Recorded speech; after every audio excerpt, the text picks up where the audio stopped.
Título: Discurso pronunciado na casa de Goethe, em Frankfurt. O trabalho de minha vida se dirigiu a um só objetivo. Observei os mais sutis distúrbios da função mental em pessoas saudáveis e enfermas e procurei inferir travessão, ou, se preferirem, adivinhar travessão, a partir de sinais desse tipo, como o aparelho que serve a essas funções é construído e quais as forças concorrentes e mutuamente oponentes que nele se acham em ação. O que nós, travessão, eu, meus amigos e colaboradores, travessão, conseguimos aprender seguindo esse caminho pareceu-nos de importância para a construção de uma ciência mental que torna possível compreender tanto os processos mentais normais quanto os patológicos como parte do mesmo curso natural de eventos. Fui motivado a tão estreitas considerações pela surpreendente honra que me conferistes ao evocar a figura da grande personalidade universal que nasceu nesta casa e passou sua infância nestas salas.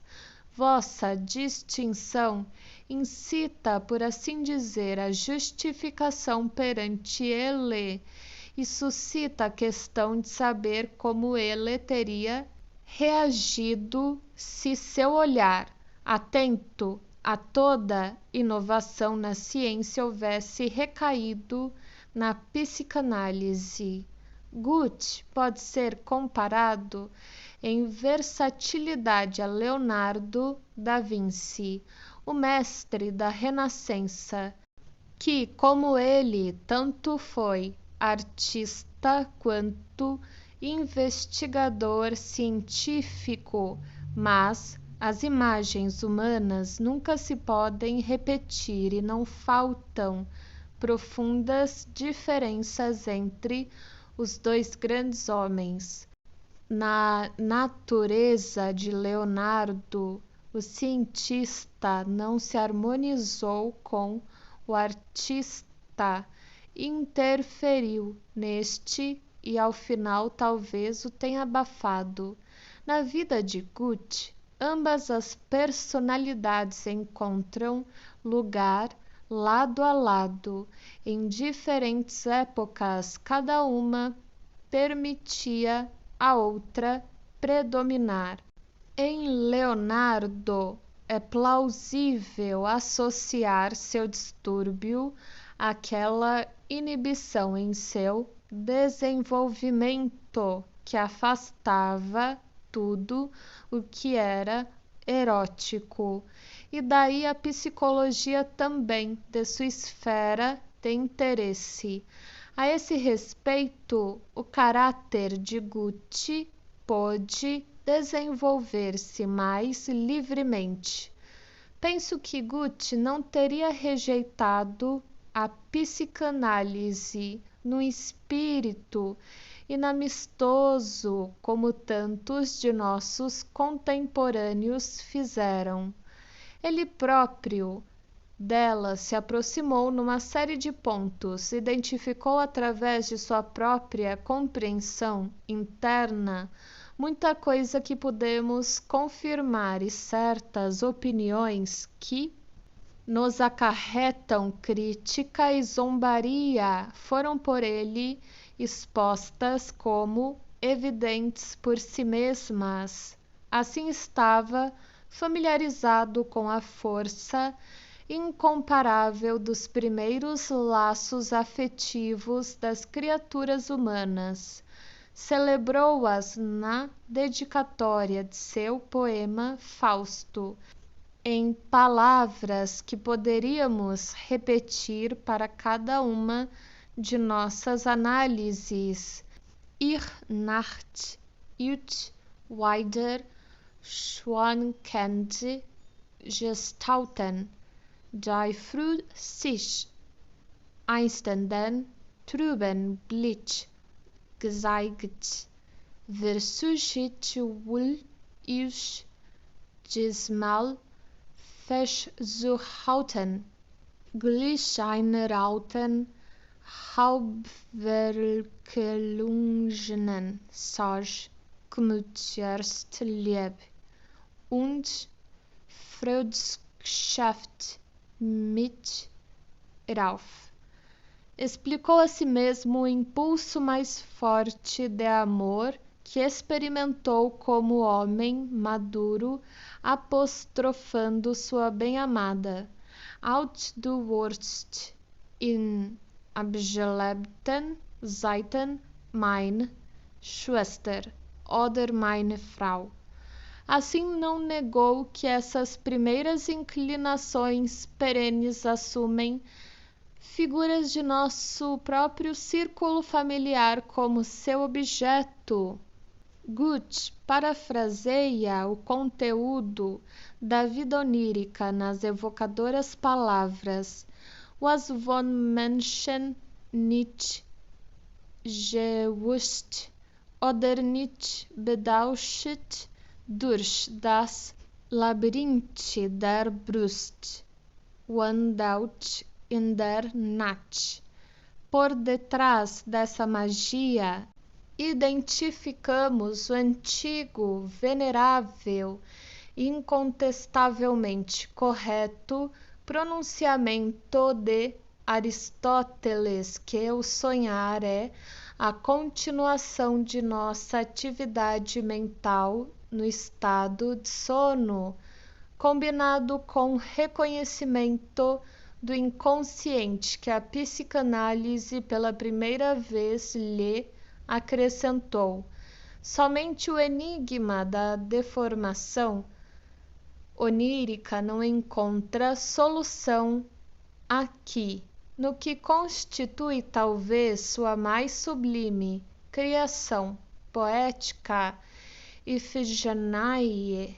Goethe nos apresenta um notável exemplo de expiação, da libertação de uma mente sofredora do fardo da culpa, e faz com que essa catarse se dê através de uma apaixonada irrupção de sentimento sob a influência benéfica da simpatia amorosa. Na verdade, repetidas vezes ele efetuou tentativas de fornecer auxílio psicológico, tal como, por exemplo, ao desafortunado homem que nas cartas é denominado de Kraft, e ao professor Plessing, de quem nos fala em Campagne, em Frankreich, campanha na França. E o processo que aplica vai além do método da confissão católica, aproximando-se em alguns pormenores dignos de nota da técnica de nossa psicanálise. Há um exemplo de influência psicoterapêutica que é descrito por Goethe como um gracejo, mas que eu gostaria de citar na íntegra, visto que talvez não seja bem conhecido, embora seja muito característico. É extraído de uma carta a Frau von Stein, 1444, de 5 de setembro de 1785. Ontem à noite realizei uma façanha psicológica. Frau Herder ainda se achava num estado de tensão do tipo mais hipocondríaco por causa de todas as coisas desagradáveis que lhe haviam acontecido em Carlsbad, particularmente por da causa mulher que fora sua companheira na casa. Fiz com que ela me dissesse, me confessasse tudo, as más ações de outras pessoas e suas próprias faltas, com suas mais minuciosas circunstâncias e consequências, e ao final absolvi-a e tornei-lhe claro, gracejando nessa fórmula, que aquelas coisas agora tinham passado e sido arrojadas às profundezas do mar. Ela própria achou graça em tudo e está realmente curada. Gut sempre teve Eros em alta consideração, nunca tentou menosprezar seu poder, acompanhou suas expressões primitivas e até mesmo licenciosas com não menos atenção que as mais elevadamente sublimadas e, segundo me parece, expôs sua unidade essencial através de todas as suas manifestações de modo não menos decisivo do que Platão o fez no passado remoto. Na verdade, talvez ocorra mais que uma coincidência fortuita quando em Die Wahrheitswissenschaften, ou seja, as afinidades eletivas, aplica ao amor uma ideia extraída da esfera da química, vinculação de que o nome da própria psicanálise dá testemunho. Estou preparado para a censura de que nós, os analistas, perdemos o direito de nos colocar sob o patrocínio de Gut, por termos ofendido o respeito que lhe é devido ao tentarmos aplicar a análise a ele próprio, por termos degradado o grande homem à posição de objeto de investigação analítica. Discutirei, porém, em seguida se qualquer degradação tenha sido intentada ou nisso esteja implícita. Todos nós que reverenciamos Gut nos submetemos sem demasiado protesto aos esforços de seus biógrafos que tentam recriar-lhe a vida a partir dos relatos e indicações existentes. Mas o que podem essas biografias proporcionar-nos? Mesmo a melhor e mais integral delas não pode responder às duas perguntas que somente elas parecem merecer serem conhecidas. Ela não lançaria luz alguma sobre o enigma do dom miraculoso que faz um artista, e não poderia ajudar-nos a compreender melhor o valor e o efeito de suas obras. E, contudo, não há dúvida de que uma biografia desse tipo satisfaria uma poderosa necessidade existente em nós.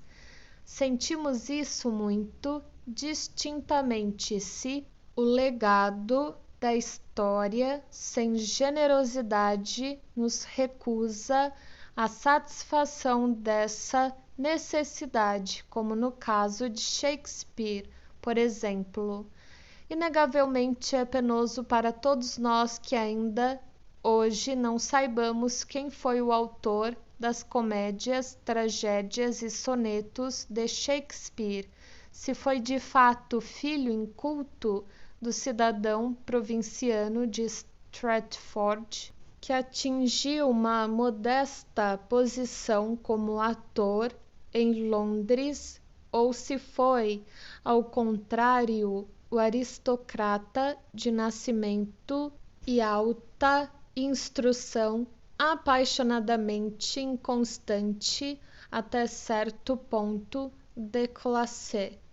Edward de Vere, 17º Conde de Oxford, grande lorde camareiro hereditário da Inglaterra. Mas como podemos justificar uma necessidade desse tipo, a de obter conhecimento das circunstâncias da vida de um homem, quando suas obras se tornaram tão plenas de importância para nós? As pessoas geralmente dizem que se trata de nosso desejo de nos aproximarmos de tal homem, também de maneira humana. Aceitarmos isso, trata-se então da necessidade de adquirir relações afetivas com esses homens, acrescentá-los aos pais, aos professores, aos exemplos que conhecemos ou cuja influência já experimentamos, na expectativas de que suas personalidades sejam tão belas e admiráveis quanto as obras de arte deles que possuímos. Mesmo assim, podemos admitir que existe ainda outra força motivadora em ação. A justificação do biógrafo também contém uma confissão. É verdade que ele não deseja rebaixar seu herói, mas quer trazê-lo para mais perto de nós. Isso, contudo, significa reduzir a distância que o separa de nós. Tende ainda, efetivamente, no sentido de degradação. E é inevitável que, se aprendermos mais a respeito da vida de um grande homem, ouviremos também falar de ocasiões em que ele, de fato, não se saiu melhor do que nós, em que, na realidade, se aproximou de nós como ser humano. Não obstante, penso que podemos considerar os esforços do biógrafo como legítimos. Nossa atitude para com os pais e professores é, afinal de contas, uma atitude ambivalente, visto que nossa reverência por eles, via de regra, oculta um componente de rebelião hostil. Trata-se de uma fatalidade psicológica, não pode ser alterada sem a suspensão pela força da verdade, e está fadada a se estender às nossas relações com os grandes homens cujas vidas queremos investigar. Quando a psicanálise se põe a serviço da biografia, tem naturalmente o direito de não ser tratada com mais rudeza do que essa última. Ela pode fornecer certas informações às quais não é possível chegar por outros meios, logrando assim demonstrar novos fios vinculadores na obra-prima do tecelão, disseminados entre os dotes artísticos. As experiências e as obras de um artista, visto ser uma das principais funções de nosso pensamento, dominar psiquicamente o material do mundo externo, parece-me que agradecimentos são devidos à psicanálise se, quando aplicada a um grande homem, ela contribui para a compreensão de sua grande realização.